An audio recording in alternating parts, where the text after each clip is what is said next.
ఈ వీడియో పూర్తిగా చూసి మాత్రం కామెంట్ బాక్స్ లో కామెంట్ చేయండి. ఎందుకంటే ఇది ఒక కాంట్రవర్సీ టాపిక్ అండి. మొన్న 10వ తారీఖు ముమ్మడివరంలో కోనసీమ జిల్లాలో ఒక పాస్టర్ పెద్ద మైక్స్ పెట్టి చర్చిలో నుంచి హిందువుల్ని నరికేస్తాం, గొంతు పట్టి లాగి బైబుల్ ఎక్కించాలంట లోపలికి. వీడికి ఎంత ధైర్యం ఉంటే ఎన్ని మాటలు మాట్లాడాలని? పవన్ కళ్యాణ్ చంపుతారంట. నిజంగా పవన్ కళ్యాణ్ వచ్చి సనాతన ధర్మం కావాలని అంటే ఇప్పుడు ఏం చేస్తారో తెలుసా?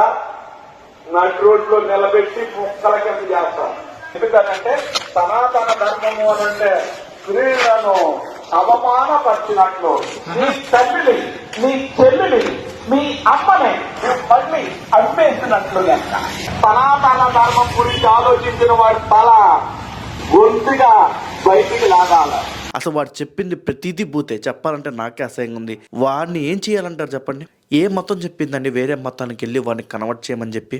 ఏ మతం చెప్పదు కూడా. అలాంటిది హిందువుల దగ్గరికి వెళ్ళి నువ్వు జీసస్ని ప్రేయర్ చేయి, జీసస్ నీకు అన్ని చేస్తాడు అని చెప్పడం ఏంటిది? మీ మతం మీరు గొప్ప, మా మతం మాకు గొప్ప. ముస్లిమ్స్ కూడా వాళ్ళ మసీదులోకి వెళ్ళి ప్రశాంతంగా ప్రేయర్ చేసుకుంటారు తప్ప ఈ హిందూస్ దగ్గరికి వచ్చి కన్వర్ట్ అవ్వని చెప్పడం ఇవన్నీ చేయరు. అంటే మాకే సిగ్గుండాలండి కన్వర్ట్ అవ్వడానికి. మీరు గమనించాలి లేదో, అన్ని మతాలు వచ్చి హిందూ మతం మీద పడ్డాయి కానీ హిందూ మతం ఏ మతం మేము పడలేదు. దట్ ఈస్ హిందుత్వం, దట్ ఈస్ సనాతన ధర్మ. ఈ వీడియోపై మీ అభిప్రాయాన్ని కామెంట్ బాక్స్ లో కామెంట్ చేయి. మళ్ళీ కలుద్దాం వేరే వీడియోలో.